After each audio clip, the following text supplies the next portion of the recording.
Buenas y bienvenidos al segundo video de lo que es la semana número 5. Como ven, arrancamos medio distinto a lo que son los videos anteriores. Acá vamos a arrancar, en vez de pensar de afuera hacia adentro, vamos a comenzar al revés, de adentro hacia afuera. En este caso, en este video lo que vamos a hacer es un recorrido sobre los tipos de números que nosotros conocemos y las clasificaciones que podemos tener. Más allá de que nosotros conocemos un montón de números como los que están viendo en la pantalla, sí, está bueno saber sus clasificaciones y a qué conjunto numérico pertenecen. En general, hasta ahora estuvimos trabajando con el conjunto numérico de los reales, que básicamente implicarían todos los números, ¿sí?, que tenemos en conciencia hasta ahora. Algunos podrán conocer otros conjuntos numéricos que son mayores o que son por otro lado como los conjuntos de los números complejos, pero eso no lo vamos a abarcar nosotros en la cátedra. Vamos a hacerlo hasta los números reales. Sin embargo, en este caso, a mí, en vez de pensarlo de afuera hacia adentro, me gusta siempre comenzar de adentro hacia afuera en este sentido, pensar así, esto de adentro hacia afuera es porque vamos a tener... es un sistema como de bolsas, con bolsas adentro, ¿bien? Pero el recorrido me gusta siempre arrancar desde el origen, desde el centro de todo este sistema, como se nos enseñan básicamente los números cuando uno nace, cuando uno comienza a trabajar con la matemática. Que es básicamente cuando uno es un infante. Normalmente cuando, digamos, los infantes empiezan a hablar, empiezan a aprender cosas, las familias, sí, obviamente siempre hay casos excepcionales, pero bueno, las familias les empiezan a hacer aprender cosas antes de ser escolarizados los mismos chicos. Entonces, por ejemplo, pueden aprenderse el abecedario, pueden aprenderse, no sé, los nombres de los familiares y también muchas veces les hacen aprenderse los números.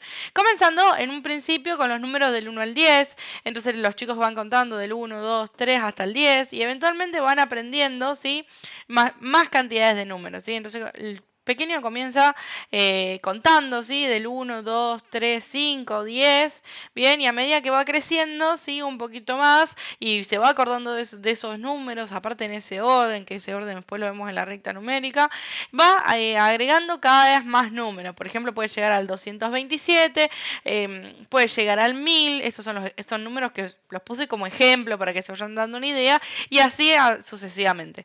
En este punto donde los chicos ya van manejando números cada vez mayores, ya estamos pensando que ya están escolarizados, ya comenzaron la primaria, pueden llegar a hacer sumas, restas, bien, pero siempre trabajando con estos números que básicamente no sirven para contar, ¿sí? Los números que nosotros vamos a decir que nos sirven para contar se los va a simbolizar con una N y se los va a conocer como los números naturales.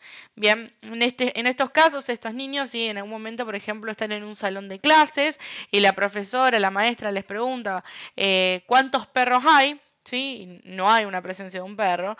Los chicos probablemente le respondan a la maestra, en su gran mayoría, no hay ningún perro.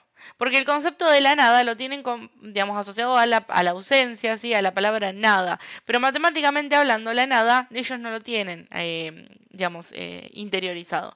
Y ahí aparece el número cero, ¿sí?, que lo vemos que está por fuera del conjunto de los naturales que habíamos estado hablando. Es un concepto que tienen que aprender los chicos, ¿bien? Y que lo tienen que empezar a incorporar en su habla cotidiana, en los números que ellos trabajan. Bien, y lo que vemos es que vamos a tener este otro conjunto, que es el verde, que lo vamos a ver romboidal, que es básicamente el conjunto de los naturales, y lo único que se agrega, el único número extra que se agrega es el cero. Lo que está dentro del verde va a ser el número cero. Entonces este otro conjunto se va a llamar los números naturales y cero. Yo acá lo puse como n y 0 para que sea fácil de recordar, pero normalmente lo que vamos a hacer es escribir la n y un sub 0, como trabajamos con los números reales, en la misma notación, naturales sub 0. Y eso van a ser básicamente todos los números que utilizamos para contar en conjunto con agregar el 0.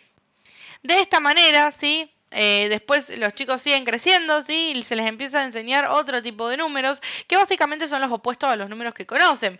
Bien, si nosotros trabajamos con el 227, existe su opuesto, que es el menos 227. Si teníamos el 4, existe su opuesto, que es el menos 4.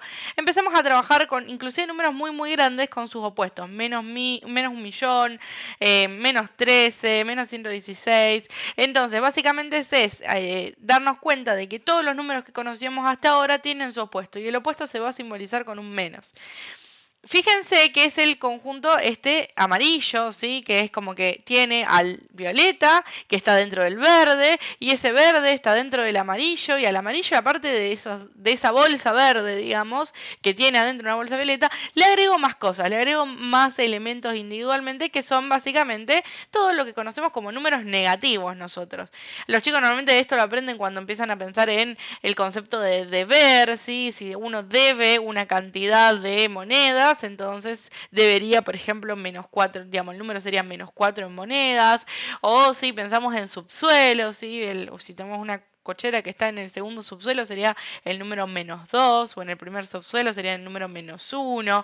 Y bueno, en conjunto con todos los números que conocíamos antes y todos sus opuestos, entramos en el conjunto de la Z. La Z significa los números enteros, no tiene tanta relación con el nombre en español, pero se ha puesto por convención que cada vez que vean la Z estamos hablando de los números enteros.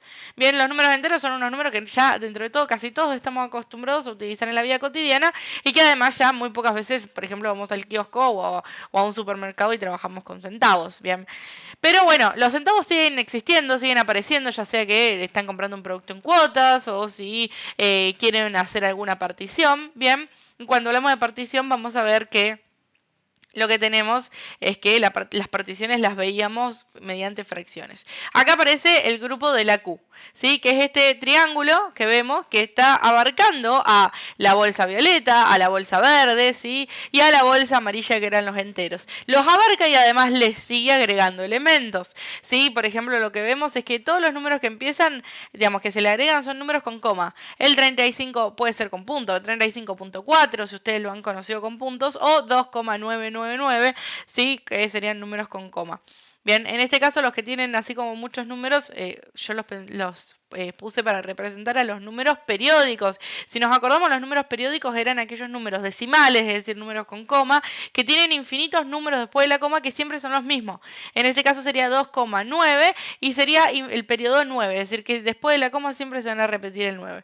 Por acá abajo lo que podemos ver es otro formato de periodo, ¿sí? Que sería el 123, 45, 45, 45, donde el periodo en este caso es el 45, porque el número que se repite después de la coma es el 45.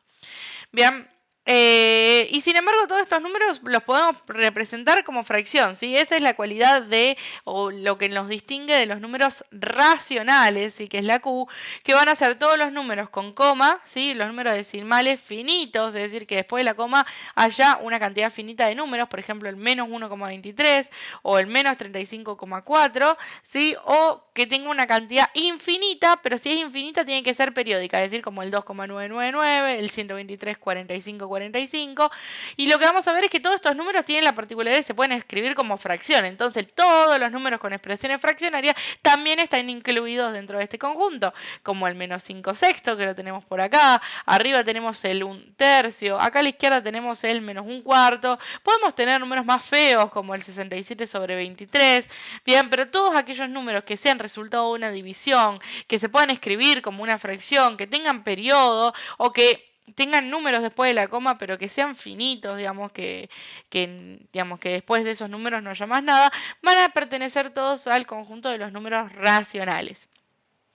Como vemos, aparte, a diferencia, digamos, como rompiendo un poco el esquema de que cada vez hay algo que abarca lo que estábamos hablando, nosotros tenemos aparte un conjunto, ¿sí? Que lo vamos a simbolizar, acá se ve como un palito, pero en realidad sería una I latina, que es el conjunto de los irracionales, ¿sí? Son aquellos números que yo vengo insistiendo desde el día 1, que cuando nosotros los trabajemos dejemos su expresión. Acá vemos el número pi, ¿sí? El número e, que lo vimos con las funciones exponenciales, raíces que cuando el resultado de la raíz nos da con coma, ustedes ya tienen que saber que eso va a ser un número irracional. Por ejemplo, la raíz de 2, o puede ser la menos raíz de 10, ¿sí? Podemos trabajarlo, ¿sí? Los opuestos de los números que ya conocemos, que tienen su letra propia, menos pi, menos e. Los logaritmos, también todo logaritmo que no nos dé un número entero va a ser un número irracional. Es decir, por ejemplo, el logaritmo de 4, el logaritmo natural de 4, o el opuesto del logaritmo natural de 29. También pueden ser logaritmos de distintas bases, lo que pasa es que para escribirlo en la computadora me queda más incómodo. Pero podría ser el logaritmo de base 2 de 27. ¿Sí? Ese logaritmo me va a dar un número irracional. Su opuesto también me va a dar un número irracional. Expresiones cuando nosotros hacemos cuentas, como por ejemplo, si yo al 7 le resto el número pi, ¿sí? Al estar haciendo operaciones con los números irracionales, me va a devolver, ¿sí? Un número irracional. Esto es lo que vamos a conocer en la semana que viene como la ley de clausura. ¿Sí? Esto de siempre el grupo más grande va a comerse el grupo más pequeñito. Entonces, trabajando con los números irracionales, lo que vemos es que lo que tenemos acá es un esquema donde teníamos números que se iban relacionando entre sí, ¿sí? Y aparte los números irracionales, ¿sí? Como aquellos que se aíslan. Y bueno, los vamos a dejar aislados porque son complejos de trabajar, son complejos de expresar. Obviamente los vamos a trabajar y los vamos a tener que expresar, pero siempre de esta manera, ¿sí? Con su expresión. No vamos a poner el raíz de 2, creo que es 1,40 y algo.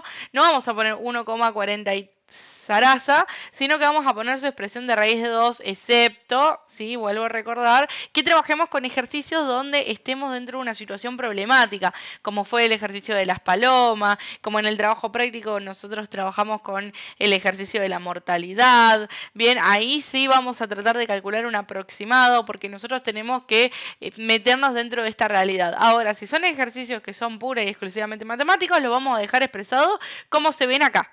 ¿Sí? Bajo la expresión de la cuenta, 7 menos pi obviamente va a dar un número como 3, algo, bien, pero no, lo vamos a dejar como 7 menos pi, a menos que se indique lo contrario, ¿sí? Es más prolijo, es más fácil de ver, es más fácil de pensar, así que de esa manera lo vamos a dejar.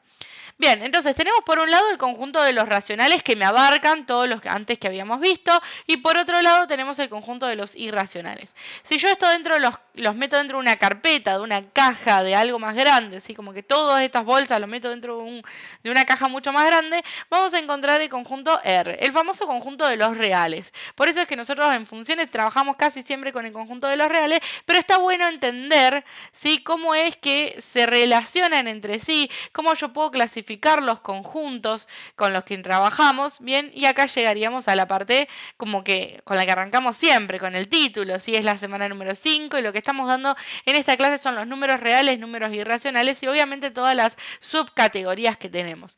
Entonces, si yo lo pienso en los números reales me abarcan todos los números adentro, que conocemos, todos los que vamos a trabajar, pero dentro tenemos subcategorías y está bueno poder ver un número e inmediatamente saber a qué categoría pertenece, a qué bolsita, de qué color pertenece, ¿sí? Que son todas estas que estuvimos trabajando. Así que bueno, por ahora estos van a ser los números que vamos a trabajar en la cátedra. Eso no significa que no existan más números, pero no van a ser menester de aprender para poder realizar los ejercicios.